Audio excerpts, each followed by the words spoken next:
2 DUIs in a row, ridiculously high blood alcohol contents, looking at jail time, a precipice of getting fired, chaotic disaster that I weathered, very much linked to my alcoholism.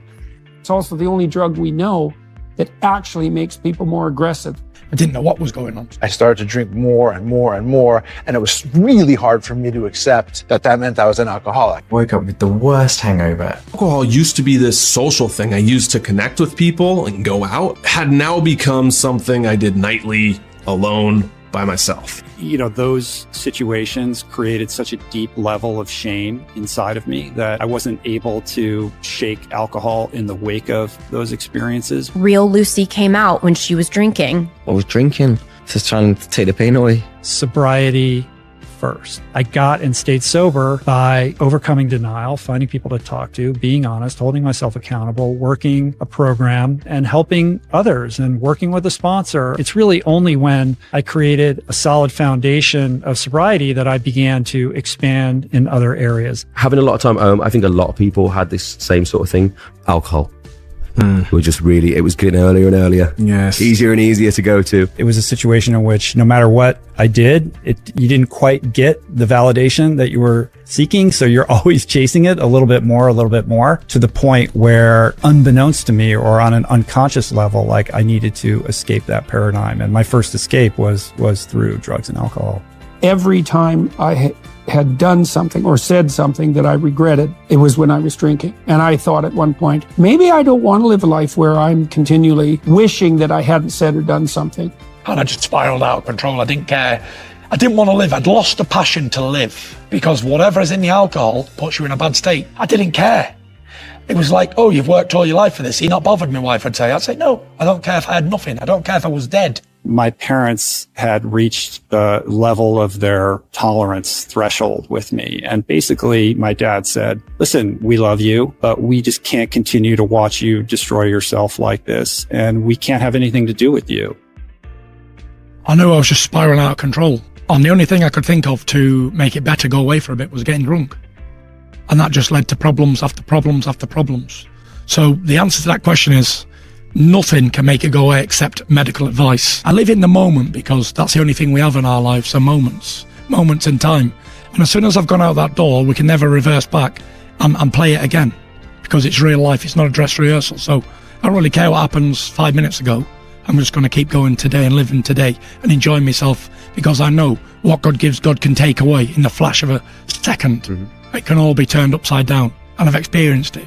But I believe it was a massive test because sometimes in life when everything's going great for you and you don't know good from bad, you need to experience a little rain sometimes so you can enjoy the sunshine again.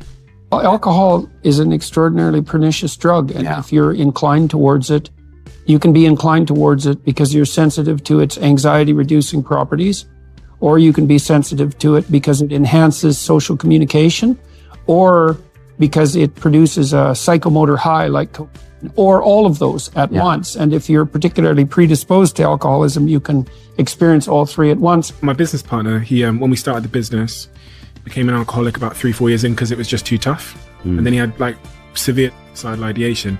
He actually didn't tell me at the time. And this is why when I was reading about your story, I could relate to so much of it because I didn't say what I was going through to him. He didn't say it to me. And then it was like after we'd sold the business that he was like, I used to stand on the train platforms and think about jumping in front of the train. I didn't know what alcoholism or really mental health was at the time.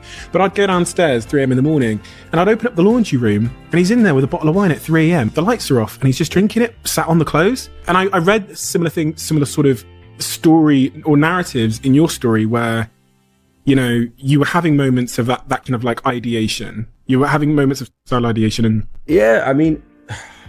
There's some stuff that I've definitely like never spoken about to do with it that was really, really, really severe. And it was a problem. And it was only until I saw myself after that I was like, right, I need to fix myself. There was like a few pictures of me on a boat and I'm all like bloated out and I call it pills and booze face. And I was like this, like my face was just like 10 times more than it is now. And I just didn't like myself very much. Then I made a change. And the problem we had in the band, and I don't blame anybody for this. I don't want to seem like I'm whining or moaning, like, oh my God, look at my life, whatever. But it feels to me like when we were in the band, the best way to secure us because of how big it got was just lock us in our rooms. And of course, what's in the room? Minibar. So at a certain point I thought, well, I'm going to have a party for one. And that just seemed to carry on throughout many years of my life. And then you look back, how long you've been drinking and stuff, you're like, Jesus Christ, that's a long time. Even for someone who's, as young as I was. Fitness really saved my life when I was in the depths of despair, when I was incarcerated on felony drug charges. And up until that point, I was the most unhealthy person you could think of. I was managing some trauma with some super unhealthy ways, such as, drugs, alcohol, all that stuff. My life was really spinning out of control. And so what really helped me was when my cellmate looked me in the face and he said, Doug, you can either be a man or you can be a bitch. Because I was complaining to him when I was in jail. I was like, dude, I have so many problems. My parents are this, my friends are this. I was bullied, I was picked on, I was all kinds of made fun of. And he's like, well, Doug, but you made the choices in those situations that got yourself incarcerated. And I was like, well, what do you mean? And he was like, you're here, aren't you?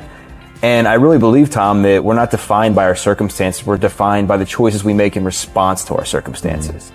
And he said, when I was in jail, he's like, you can be a man and look yourself in the mirror and say, you know what, take responsibility for yourself.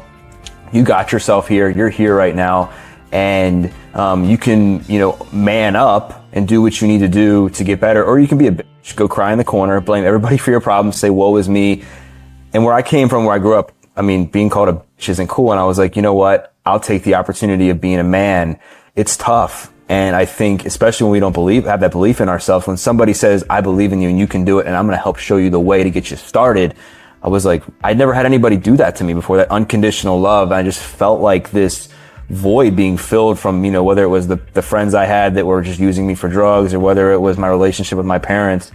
And that to me was just like what really kickstarted that belief in me and inspired me to take a chance. It's your responsibility to change. Like, no one's going to do it for you. You have to look at yourself in the mirror.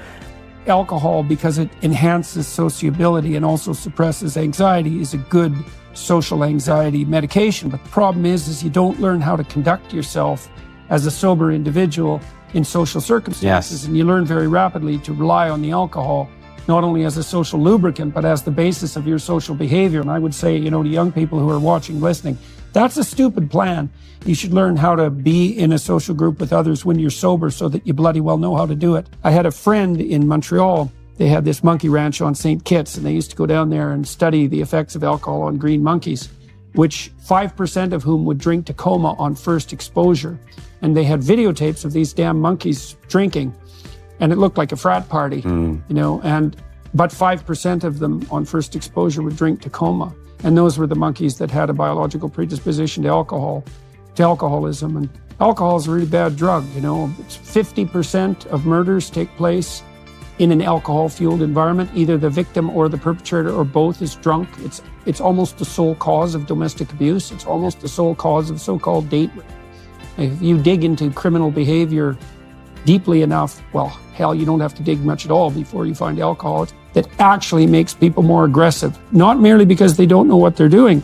We did experiments at McGill showing that if you took drunk people and put them in a competitive environment where they could be aggressive and had them keep track of their aggression so they were actually conscious of it, they became more aggressive even rather than less. So yeah, alcohol's bad news, and it can turn perfectly good people into quite the impulsive and dim-witted monsters. So with my mum, she was an alcoholic. I then got into recovery, and then came the thing of, how long do I go along with my mum being an alcoholic without saying you're an alcoholic? And you need to do something about it because it's getting really bad. And after a few years of being in recovery, talking to my sponsor, going to meetings, sharing about it, I thought, I'm going to confront her about it. And I said, you're an alcoholic, you need to do something about it. And then she got really angry with me, and she didn't do anything about it. Eventually I just said, look, I can't see you until you get sober. And she got sober, and I invited her to my wedding. I've been happy at different points in my life, but I hadn't ever experienced joy. And to me, the difference in happiness and being joyous is long-term and sustainable, and it doesn't come from anything external. It comes from here. Basically, what alcohol did for me, it was like this feeling of, oh my God, this is what I've been searching for my whole life. I'm my truest self, right? Like, I'm so much funnier and cooler and people like me. That's all bullshit. Guess what? Not true. I was not myself, not my truest self. But it started with, wow, I can be free and funny and boys will like me. This is when I'm younger, right? And I just like held on to that belief that real Lucy came out when she was drinking. Guess what? Real Lucy did come out, but it was that rage and pain that I had been holding on to for so long. But it also quieted my mind. And I'm not the only person on the planet that deals with this, but like my brain just doesn't shut off. It's exhausting.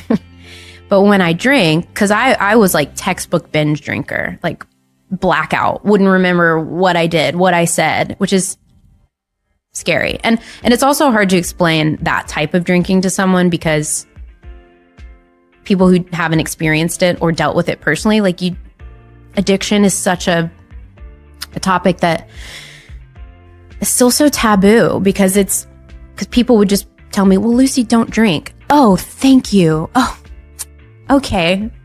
Thank you so much. I'll try that. Thanks. I get emotional when I speak about these things because I just love where I've landed in my life. And it's been a really, Jesus, I didn't know I'd get like emotional this early on.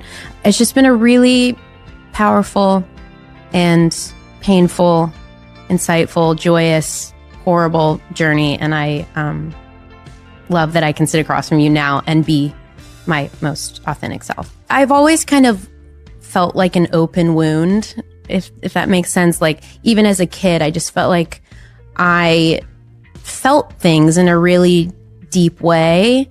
You could call that maybe codependency or taking on problems that weren't mine. But now I get emotional because of the perspective and just having pride in the choices I've made. And it's not emotional tears in a sad way. It's more just joy.